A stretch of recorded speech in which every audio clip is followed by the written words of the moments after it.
To assign colors to this design, we go into the setting button. We use the arrow keys to go down to the needle setting because colors are really the needle positions. And we press the set key to go into that function. Now the top row indicates the color in the design, 1 through 300. The row right below it is the needle that we have assigned for that particular color. The color bar down at the bottom represents the colors that are actually on this embroidery machine. Now, in order to assign colors, we need to understand how the spools of thread are numbered on the machine. If we look at the spools of thread and we look from the front of the machine straight back, the colors all run from right to left. So if I take my hand and come straight across, the first color I hit is red. This in fact is number 1. Then as I come across, my hand hits this gold color. That's number 2. Then the next one over is this blue edge. So that's number 3. This is number 4. Continuing across, this is 5. This is 6. This is 7. This is 8, because it's the next one over. Then this one is 9, and it just continues on the rest of the way. Always right to left. I'm not worried about whether it's to the front or to the back. It's always right to left.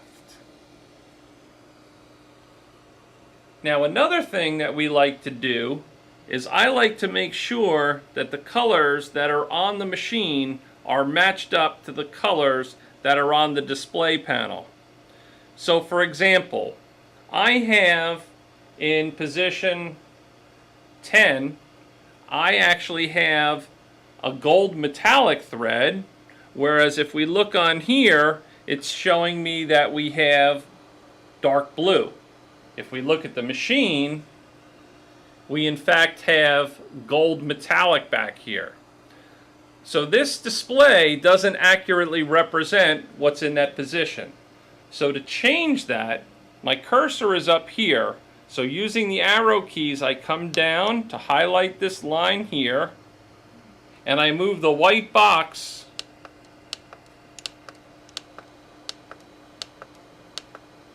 over to 10. So now the white box is around 10. I press the set key, and now I use the arrow keys to work my way around until I find what kind of represents a goldish color.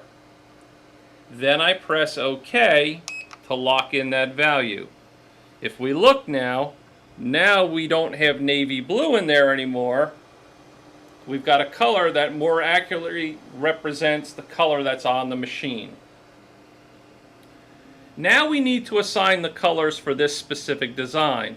So I move my cursor up to here, and I know that in this particular design, it's a 7-color design based on the information that I was given. The first color is white.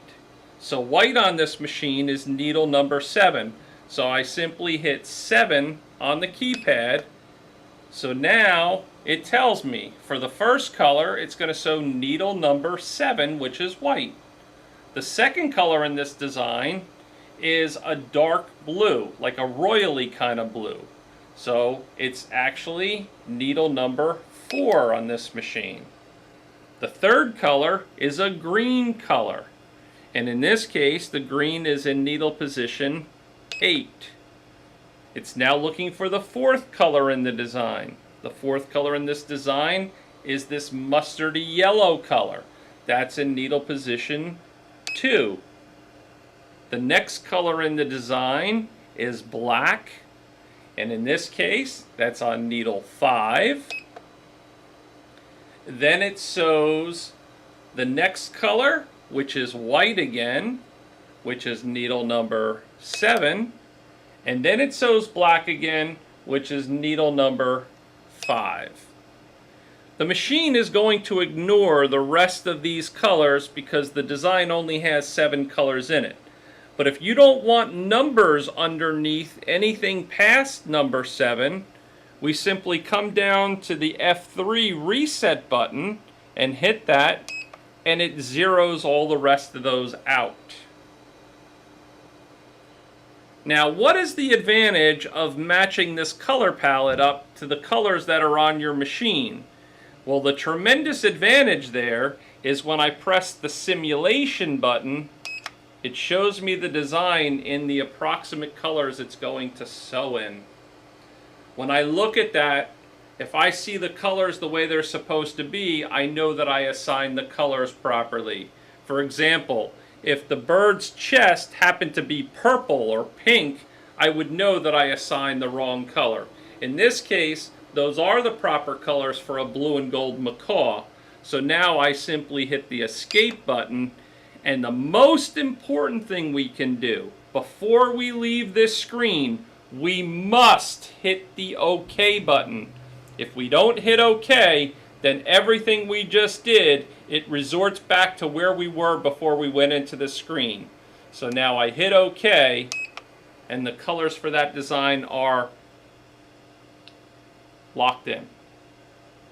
To get out of the menu, we press Escape, and now the colors are assigned. As you just saw, in order to assign colors 1 through 9, we simply use the corresponding number on the keypads, numbers 1 through 9. If we need to go to numbers 10 and higher, we must first hit the +10 button. So for example, if I want to assign needle number 13, I hit +10 and 3, and that makes it needle 13. If I wanted to do 15, it's +10 and 5. That makes it 15.